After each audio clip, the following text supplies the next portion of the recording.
The first round of the NFL draft is in the books, and today we're going to be ranking the top 32 picks in order in that round. And I will say at the start that this is tough to do. I liked a lot of the picks. I didn't really find a lot of the picks to be bad, and I think you can rationalize all of them.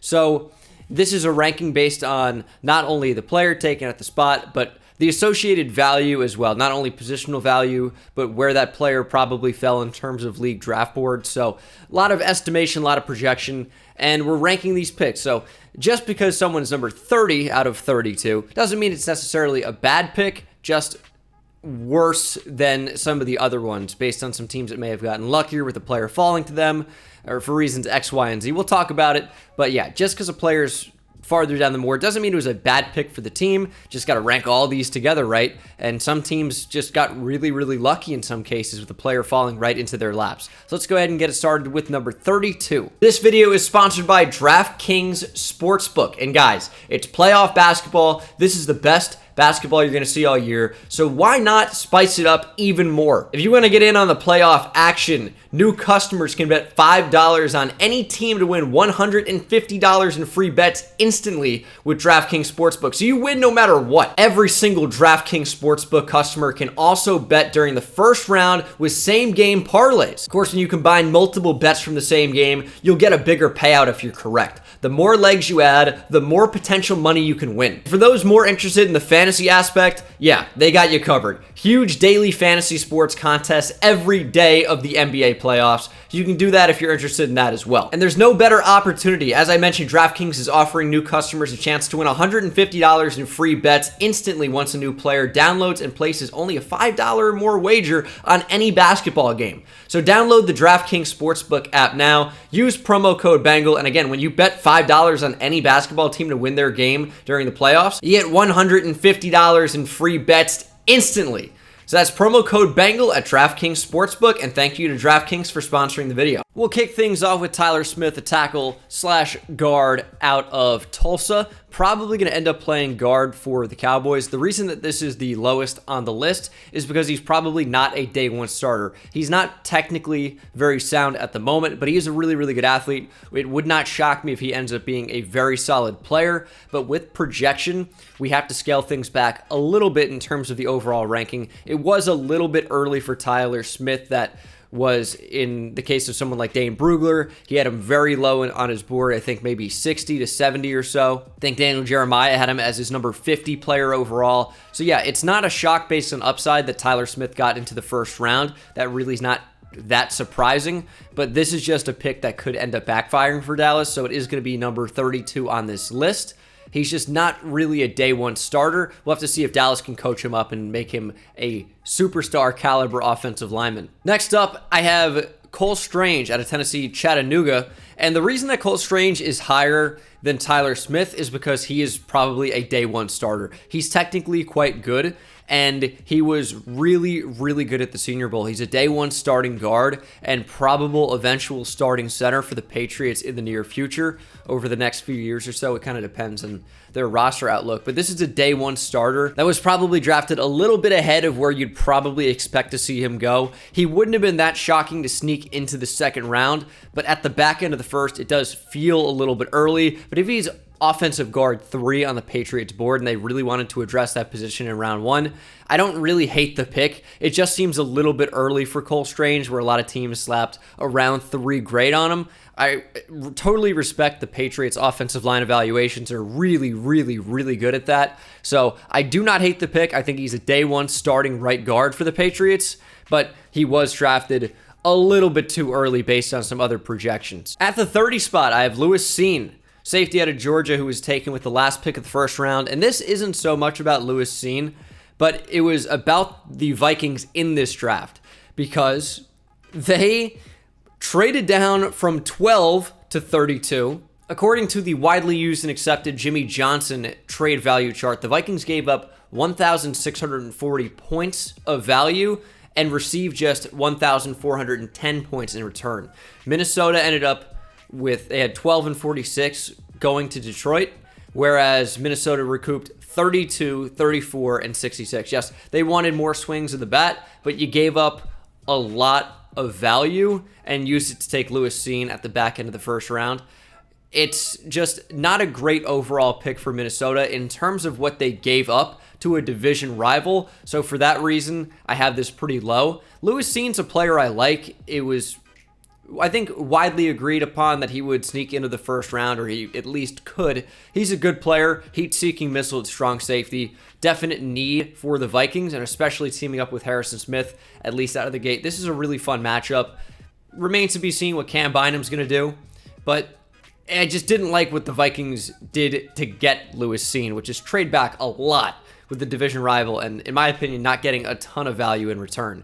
Next up is Quay Walker, the linebacker out of Georgia. The Packers took him at number 22 overall. And for me, I think this is a wait and see, not only on the player, but how the Packers will actually use him. They have Chris Barnes, they have Devondre Campbell, who they just re-signed to a big extension after being an all-pro linebacker last year. And the Packers like to take their linebackers off the field a lot. They did that a ton last year. And I said historically in my bad picks video, if you want to call it that.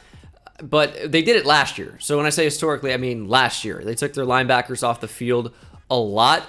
And I'm not sure what the plan is with Quay Walker. He is a developmental guy. He's more athlete than anything else, but he's a really, really good athlete with prototypical size. I wonder if the Packers are going to try and get him involved on the edge. He's got the athleticism to be able to handle that.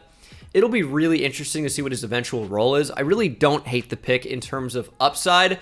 I just wonder how often he's going to be utilized right out of the gate. I don't think it's going to be all that much.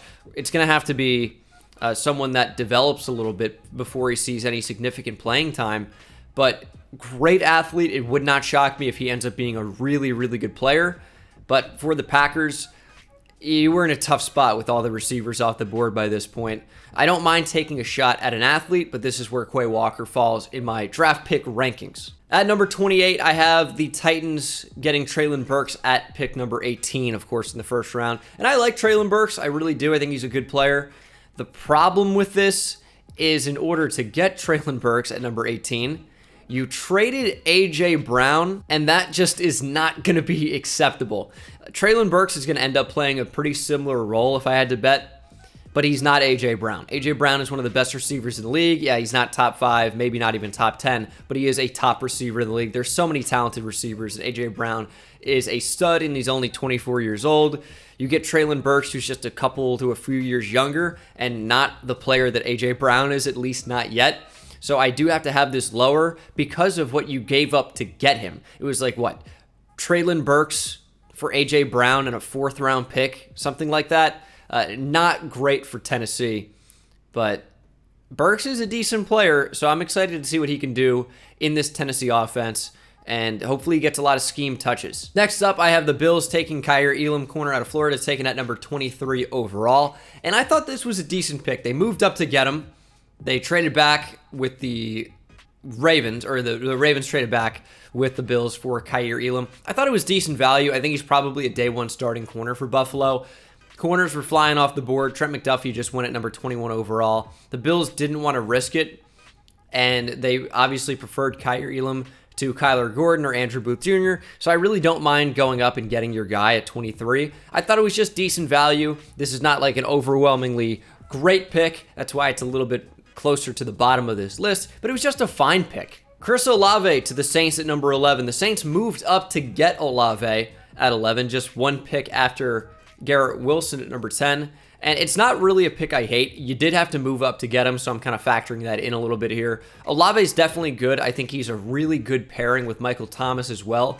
Don't really view Chris Olave as an X receiver at all. I think he's more of a Z. I think he's a receiver too. But paired with Mike Thomas in New Orleans, I think that's a really, really awesome fit. He's a good player, he's a deep threat, and he offers the Saints something that they didn't previously have. And he's a day one starting receiver. I think this is a good move for the Saints. It's not amazing, you had to trade up to get him, but he's a good player. I think the value is fine. So this is decent for the Saints. Following that, I have Drake London, who was taken by the Falcons at number 8 overall. You stayed put, you grabbed Drake London. I really don't hate it. It wasn't my worst picks of the 2022 NFL draft. I did want to include a top 10 guy, and I just wasn't overwhelmed or thrilled with the Drake London selection. I didn't really like him as much as some of the other receivers in this class, but I think he's quite a good player. I just viewed him more of a big slot, and he can play on the outside. He's got great size. He's a red zone threat. He's a jump ball receiver. I don't think he's particularly great after the catch, although there are some plays that you can point to where he does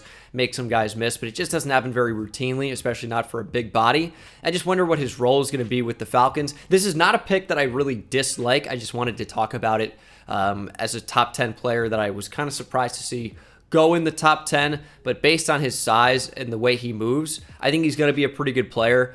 I think it's going to be blown out of proportion how much I hate this pick, because I don't. I just think that it wasn't like exceptional value or anything. I think Drake London is going to be good, and for that reason, yeah, I do not hate it.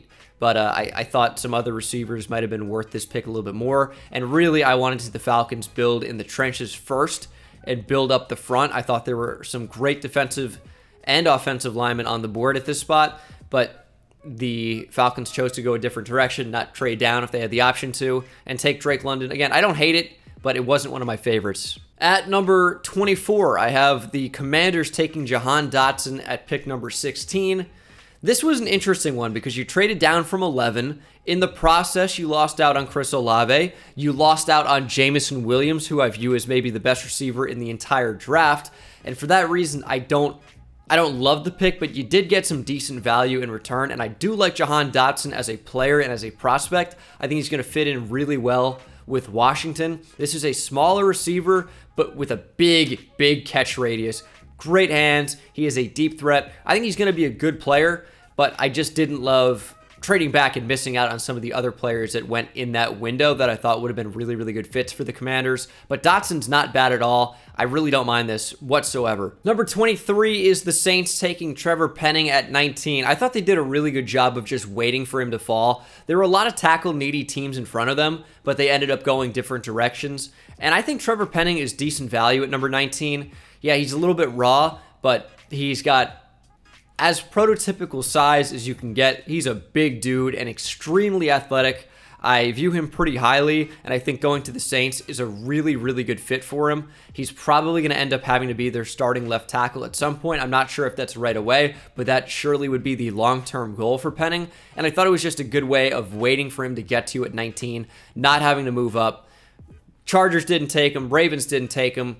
These other teams that could have taken him much higher didn't take him. And he was someone that at times was projected to go as high as the top 10 and even inside the top 7 and top 5. You saw Trevor Penning all over the place. Great athlete, and I think definitely someone worth taking a chance on. We've seen how the Saints can develop offensive line talent in the past. You look at Teron Armstead from Arkansas Pine Bluff, Trevor Penning from UNI, Northern Iowa. How different is that? I think he can end up being a really great player for the Saints and has some guard flexibility as well. It's going to be interesting to see what they do, but you have to imagine he'll eventually be their starting left tackle. At number 22, I have Kenny Pickett, who the Steelers took at number 20. Again, I think they did a good job of just waiting for him to fall to them, keeping the Pitt guy in Pitt. It is a nice storyline, and of course, I have to rank a QB a little bit higher because when Kenny Pickett inevitably ends up being a solid player, I'm going to look like an idiot regardless of what I actually mean by the ranking. And yeah, it's not like Pickett at 20 was some unbelievable value. I think he was a fine selection for the Steelers. There are some legitimate concerns, and yes, it's like the hand size we've heard about so much. Is that going to be a problem? He wears the gloves. The NFL ball is a little bit bigger than the college football as well. And keep this in mind, that his spin rate and velocity on throws dropped significantly in poor weather games. So yes, he did play in Pitt, where it's not always nice weather, and he does have the gloves, but the advanced analytics, if you will, on some of those throws, the fact of the matter is that in the NFL, if you're even a tenth of a second off with that spin rate and velocity of the throw, it could end up being an interception or an incompletion, and these things do end up mattering in the long term, and you have to evaluate that when you're in the process. And for me, I do have concerns about how Kenny Pickett will end up as an NFL QB.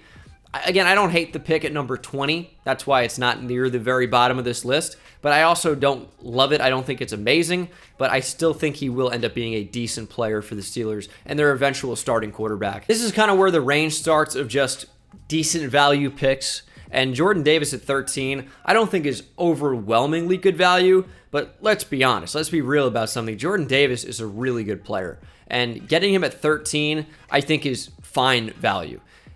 Playing on the same defensive line, at least for a season, as Fletcher Cox and some other great Eagles defensive linemen. Javon Hargrave, in my opinion, probably the best of the bunch at this moment in time, despite how good some of these players have been over the past decade or so. Jordan Davis is a freak. He's 6'6".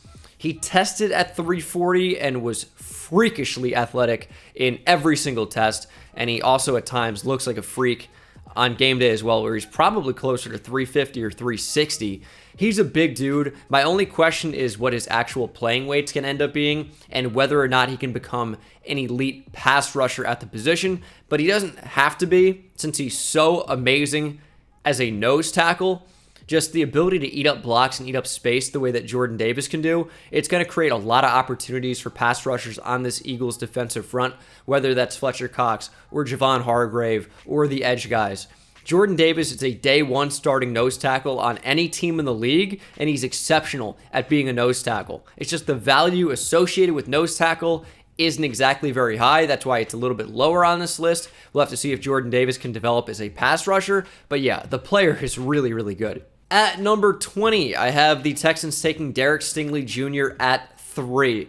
Now, I don't hate this pick because if you get 2019 freshman Derek Stingley, you get one of the best players in the entire draft. So drafting him inside the top 3 is not crazy to me. Just he wasn't as good in 2020 or 2021, battling injuries and sometimes showing lower effort, especially when teams were down in the game. But at the same time, he still has some flashes of being that elite player that you saw in 2019. Derek Stingley Jr. is good. He really, really is.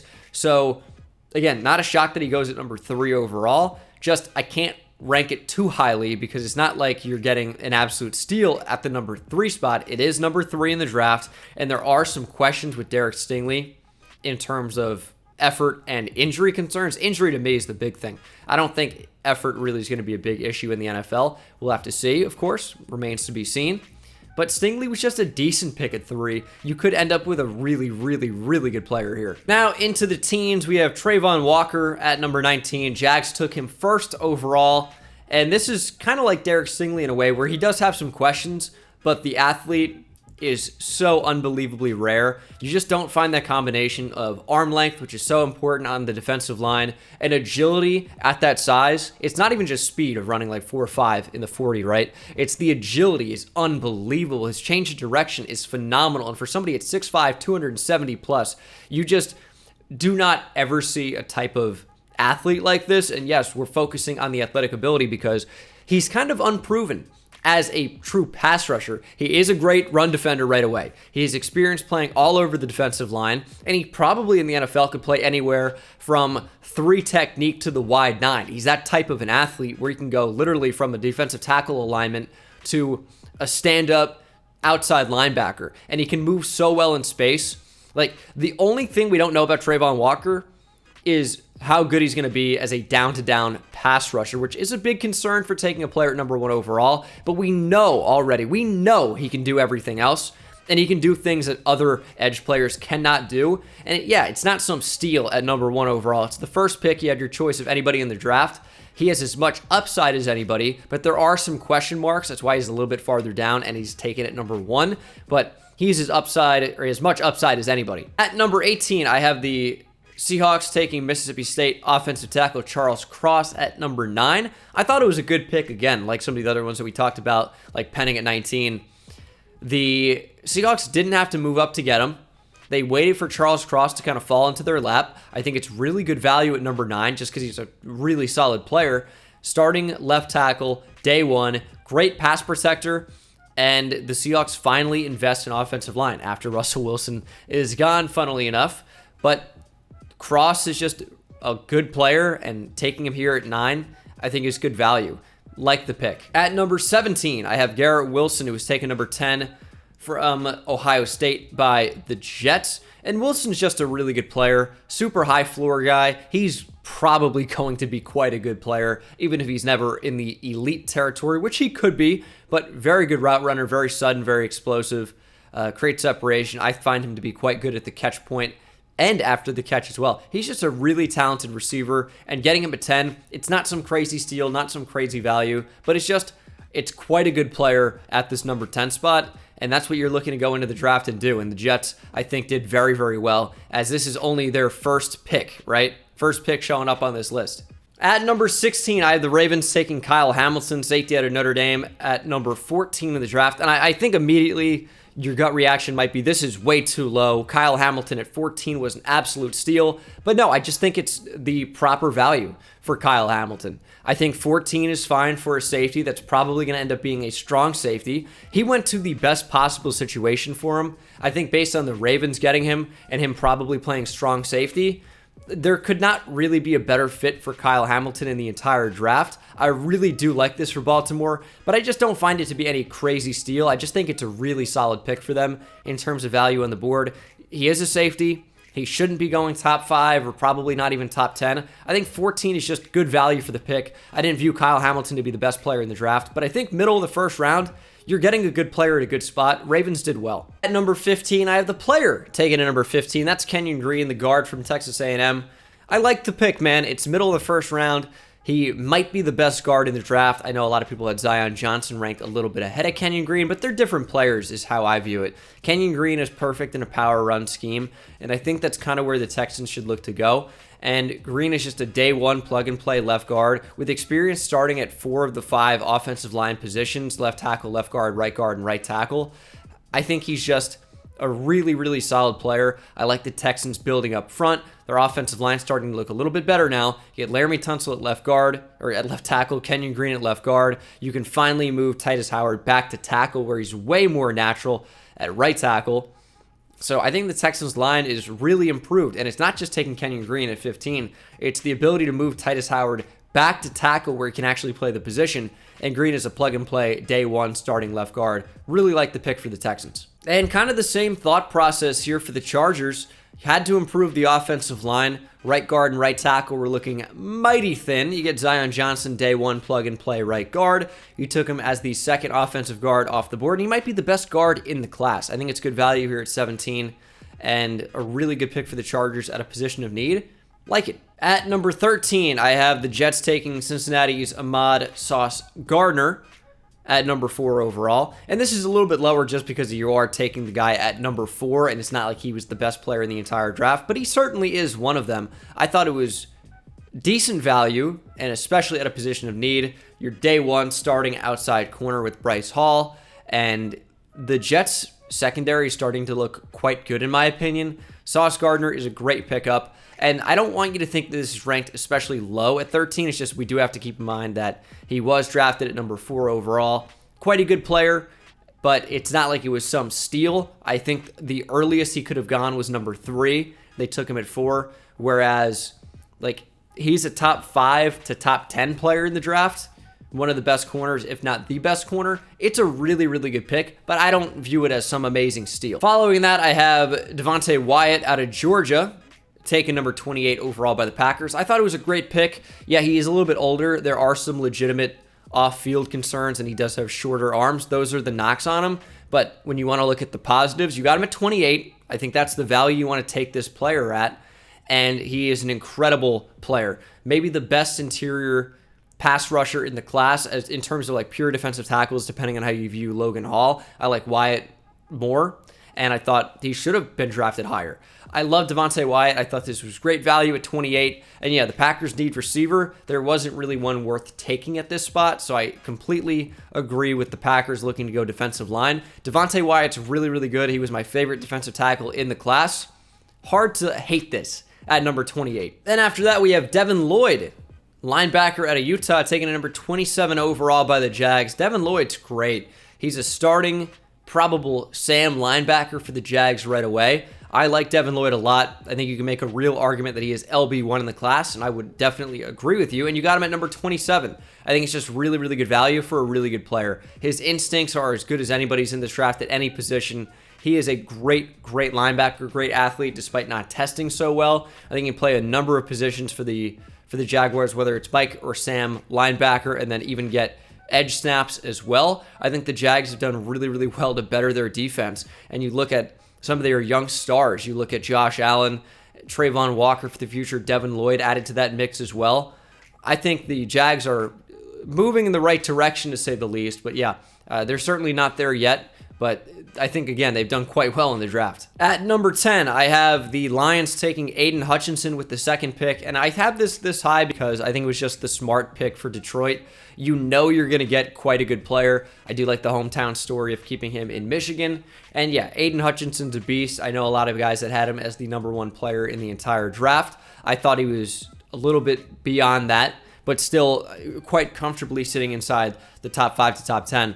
I like Aiden Hutchinson quite a bit, and the Lions just made the smart move. You're not trying to do too much here. You're just taking a solid player. I think the Jags tried to hit a home run with Trayvon Walker, whereas the Lions were just comfortable hitting a double. And I think that's a really, really good idea for the Lions, who just know they're going to get a good player.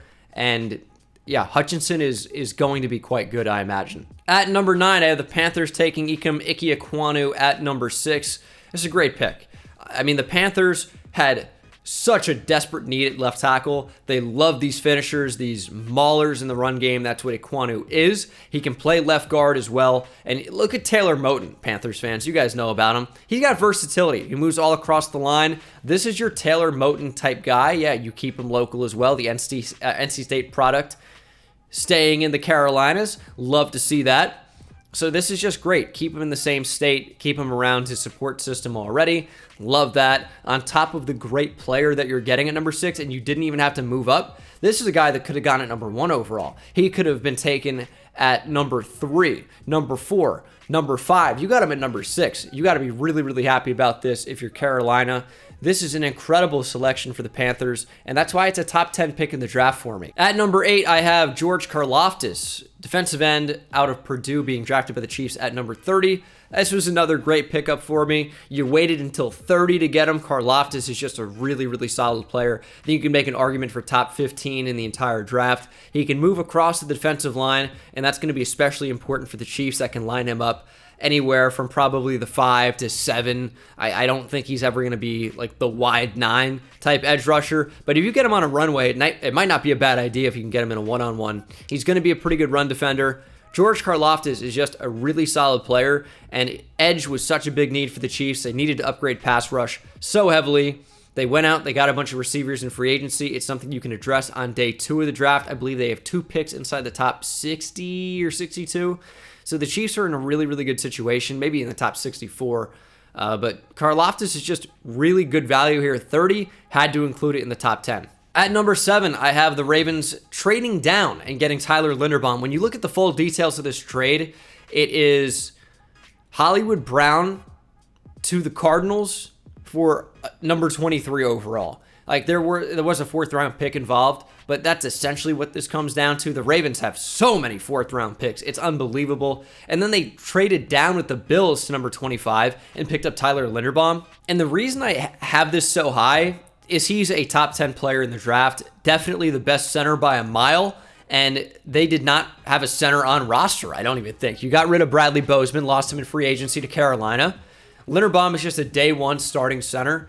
It's a great pick for Baltimore. Now, it is going to be interesting to see how he fits in, as he's more of a true zone blocking center, which is what he did at Iowa, whereas the Ravens operate on more of a gap scheme. He's a little bit undersized, but he's a really, really good player. I have no doubt that he'll be able to make the transition and be able to play center for the Ravens at a high level. I think it was just really good value at 25 from one of the best players in the entire draft.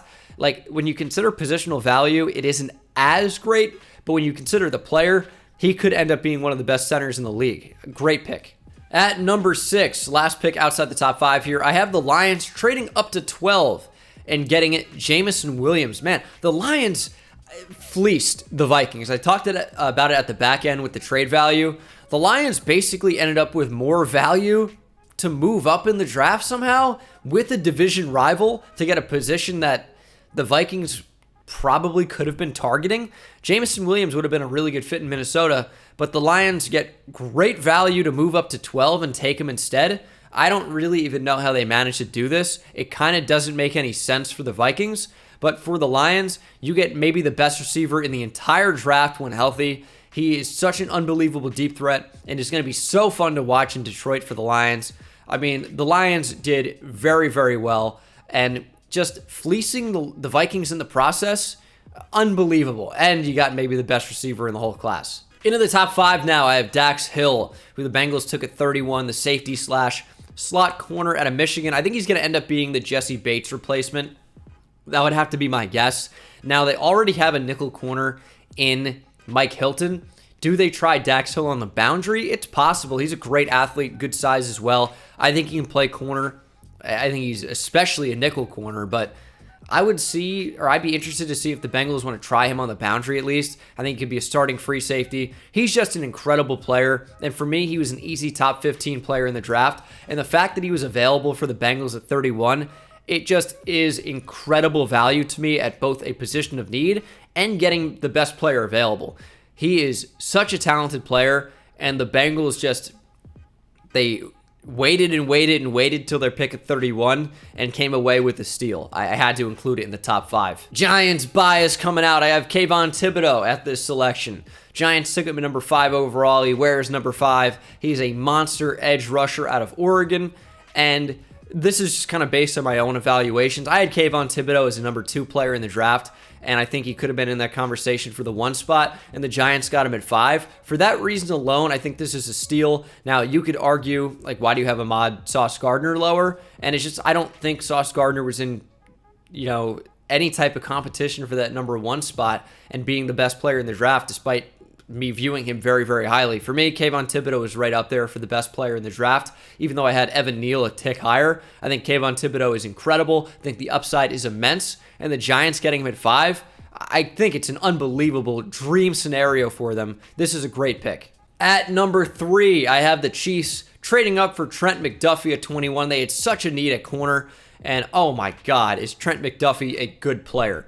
McDuffie is incredible. Can play boundary. Arms are a little bit short, and the reason I keep bringing that up is because it is important. They're not like overly short, and he has such quick feet, such clean hips. He's so quick. I know he's going to be a really, really good nickel corner. I think he can play safety as well. I think he can play all over the field and just be a really, really good player for you. I think he's one of the highest ceiling players in the entire draft. Think of like, Aiden Hutchinson or Garrett Wilson at defensive end or receiver.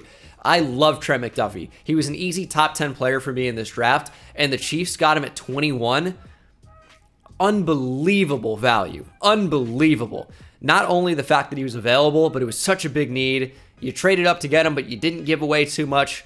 It's just a great, great move for the Chiefs. Big position of need. I think easily the best player available at this pick. He was so talented and so much of a steal at this spot for the Chiefs. At number 2 on this list, I had the Giants taking Evan Neal at 7. I thought he was the best player in this draft. He has the size, he has the athleticism, he has the experience at starting against SEC competition at multiple spots in the offensive line and excelling in all of those spots. He's going to be the day 1 starting right tackle for the Giants. Again, best player in the draft for me, taking it at number 7 overall, I think was just incredible value. The fact that the Giants were able to get the top 2 players in the draft for me was pretty unbelievable, and I'm overwhelmed and so excited about it as a Giants fan. But in terms of overall in the draft, this is a steal. To get the arguably the best player at number 7, it's so good. And then the best pick of the first round, in my opinion, is the Jets trading back up to get Jermaine Johnson at 26. He was a top 10 player in the draft for me. Talked about a lot of those guys in this rankings video, but the Jets also viewed him as not only top 10, but top 8. They viewed Garrett Wilson inside their top 8, Sauce Gardner inside their top 8, probably a little bit higher than that. And the fact that they didn't take Jermaine Johnson at 4, where they could have and nobody would have complained. They didn't take Jermaine Johnson at 10, where they could have, and you would have been excited. They didn't trade into the teens to get Jermaine Johnson. They didn't have to go into the early 20s. They waited until 26, traded back up, didn't give up a whole lot, and got Jermaine Johnson, one of the top players in the entire draft. It is an absolute steal. He is a little bit older. I understand why he fell, but man, What unbelievable value for the Jets, who absolutely killed the draft on night one. This is a great pick, a great player. He's going to fit in so well on this Jets defense. You're going to rotate him in. You're going to move him around. And if you look at the Jets defensive line, I'm going to name some really good names right now about how much talent they have to really illustrate this. Carl Lawson, big signing by the Jets, missed last season, but he was at the very top of the league in pressures in 2020. Great player, underrated. It's just about him staying healthy. John Franklin Myers, one of the most underrated players in the league on the defensive line. Quinnen Williams, Sheldon Rankins. Bryce Huff had a really good pass rush win rate last year. He's just a rotational guy. You bring in Jermaine Johnson on that edge. Oh my goodness, dude. I mean, this is an unbelievable pick. At 26, absolutely the best pick in the draft for me just because of sheer value. You could say this is about, at worst, 17 picks too late for Jermaine Johnson, something like that. So this was just incredible value by the Jets. Again, they've killed it. But that's going to do it for this rankings, guys. Let me know where you disagree. I'm sure you will. I promise you that. And I will see you in the next one. Take it easy.